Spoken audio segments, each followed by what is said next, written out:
ஜெபம் செய்வோம்.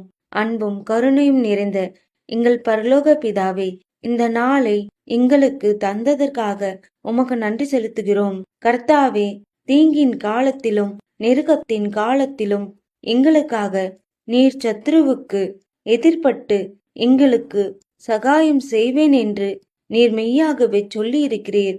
இன்று இந்த வாக்கு தத்தத்தை நாங்கள் விசுவாசத்தோடு பிடித்துக் கொள்கிறோம். ஆண்டவரே, எங்களை சுற்றி எத்தனை போராட்டங்கள் இருந்தாலும், எதிரிகள் எழுந்தாலும் நீர் எங்கள் பக்கம் நிற்பவர் என்பதை நாங்கள் நம்புகிறோம். எங்களை தொடரும் எந்த தீங்கையும் நீர் உமது வல்லமையால் நீக்குங்க.